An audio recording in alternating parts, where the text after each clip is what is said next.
Greetings, everyone. This is Jeff Wilkerson, professor of physics at Luther College, bringing you the next in our series of what to look for in the night sky. We're talking about the week of August 12th this time around. As always, we check in with the moon. It's going to be a moonful week.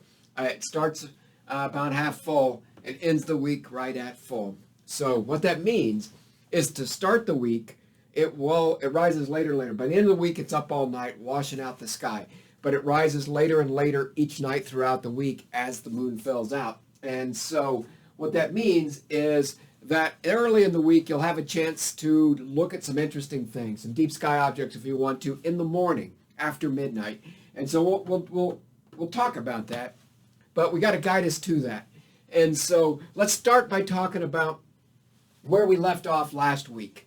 So when you're looking in the morning sky early on here, the first morning of the week, the 13th, if we start on the 12th, the evening of the 12th, in the morning of the 13th, you got a chance to catch a few more Perseids. So we said, it's probably peak the day before that, but it's still pretty good on that morning. And you have a chance to see a few Perseid meteors. Go out and do it.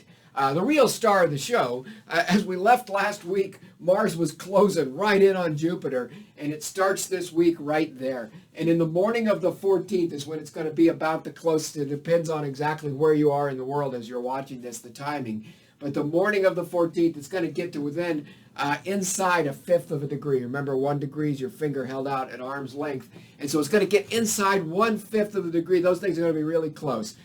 This area of the sky rises about 1 a.m. Jupiter's going to be the brightest object out there, and Mars will be the red object that's right there with it, that's sitting right above it.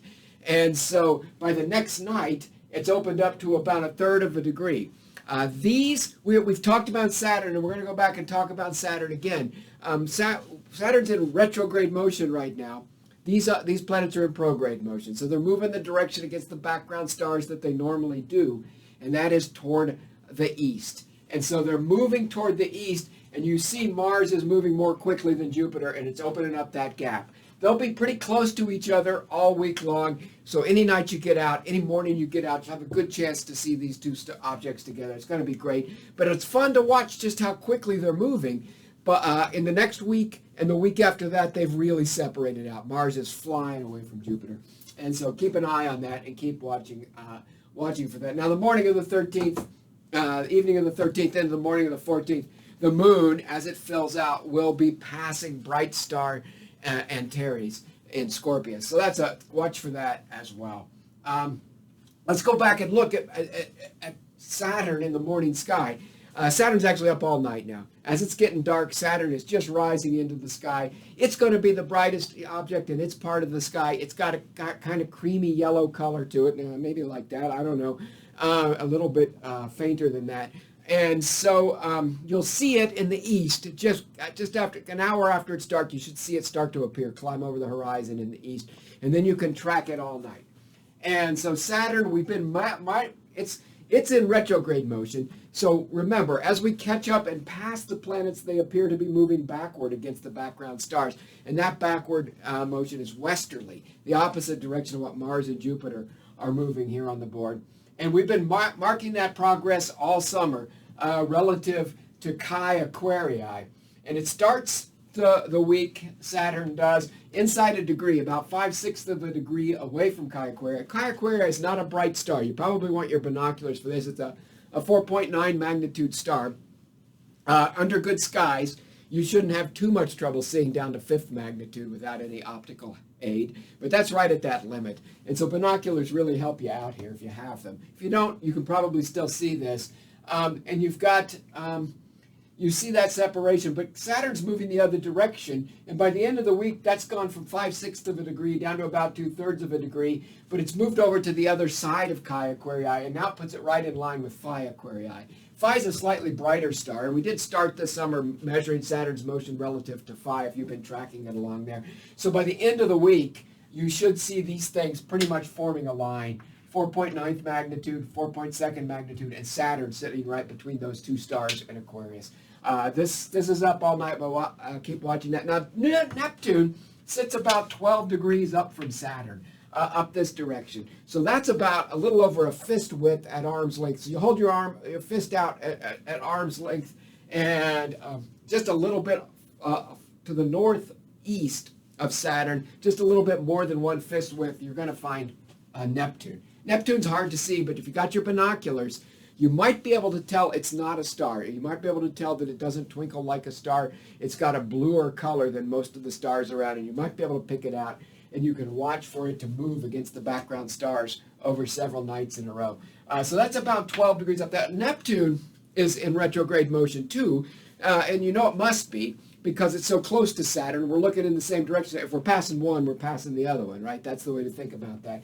And so those two planets are both in retrograde motion. Now, these objects, Saturn relatively bright, Neptune faint, hard to see, make a nice little pattern with a couple of bright stars to the south. And these are stars that are very far south for northern observers like myself. Remember, I'm right smack in the middle of the United States, but in the northern tier. I'm at 43 degrees north latitude.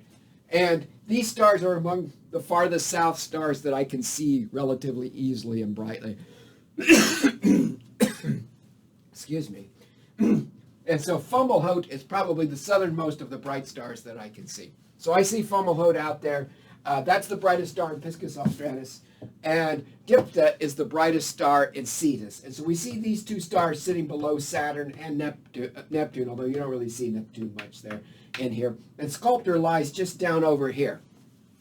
So see if you can find these stars. Fomalhaut, those of you who've been watching these videos for years, and as I've said many times before, there's only two classes of people, I suppose, those who've been watching for years and those who wish they've been watching for years. Anyway, you know that this is among my favorite stars because I look right down on the southern horizon to see it, and it's a big, bright, twinkling star there, and I can't see it. At this time of year through the fall is the time for me to start seeing it now. So I'm seeing it now. On toward the rest of the year is the time to look at it. So I really enjoy that. So that's a nice pattern of stars. But let's drop south of Diphda, and I drew this over here. So if we find Diphda, the brightest star in Cetus, and we drop straight south about 12 degrees, about the same distance that separates Neptune and Saturn, every time I look at it. I just drew it on the board moments ago. And every time I look at it, I think, why do I have a bar magnet on the board with North Pole and a South Pole? But never mind that. Anyway, if you drop south of Diphda, about 12 degrees, you get to the brightest star in Sculptor, Alpha Sculptoris. And as you go down through there, about 2/3 of the way down, and over a degree or so, you'll get a beautiful galaxy, the Sculptor Galaxy, NGC 253. And it's a big, bright, beautiful galaxy, and it's well worth checking out if you can get to that part of the sky. It's pretty far south and pretty hard to see. I remember the first night. I hadn't really seen it. I hadn't really tried to seek it out or look at it.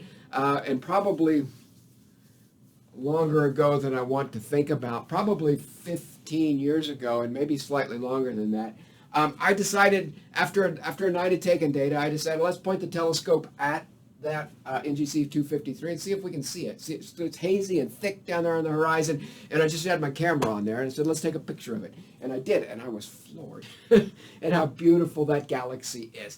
That is a big, bright, beautiful galaxy. I'd read about it, I'd heard about it, but I never really understood. And it's an example of our northern bias. We tend to have a northern bias in astronomy for historical reasons. We often think about, well, we routinely just call June 21st the summer solstice, even though for half of the world it's the winter solstice, right? And it's okay to call it the summer solstice because it is our summer solstice for those of us who live here in the north. We just need to remember, for writing it down in a book or something, it's not the summer solstice for everybody, it's the winter solstice for half the world. And likewise, we have these objects like M13 as a globular cluster that we talked about a couple of weeks ago, big, beautiful, bright globular cluster, and we tend to think, well, it's by far the best in the sky. But those of us who are trapped here in the north, people in the south will say, well, maybe Omega Centauri is just as good or better. And likewise, we think, well, the Andromeda Galaxy is probably as good an example of a big, full-size spiral galaxy that you're going to get in the sky. And it's big and beautiful, and that's the one you want to observe. But again, if we just lived a little bit further south, if I just lived a little bit further south, this one would give it a run for its money and would be just as famous, I think, if it were further north. So anyway, it's a big, beautiful galaxy and worth checking out if you have a chance. If you got a telescope, see if you can find it. I got a confession to make, full confession here. I never went back and looked for it in an eyepiece of a telescope. It was on my list of things to do sometime. I've taken pictures of it a few different times now when I've pointed the telescope down there and gone to look at it, but I've never tried to actually dig it out with an eyepiece. But you want it to be, you want it pretty high in the sky when you're doing that. So you want Diphda to be up about as high in the sky as it gets. So this is, later in the morning is a good time to be doing this, or 1 in the morning, midnight, 1 in the morning, 2 in the morning. Let the moon set early in the week and go out and check this out. Big week. It seems like every week, this year, this summer, every week is big. There's stuff going on. We've got the tail end of the Perseids. We've got Jupiter and Mars hanging right out on top of each other. We're tracking Saturn's motion. We've got a big, beautiful galaxy we're going to go see. So lots of stuff. Hope you have a great week, everyone. And as always, thanks for watching.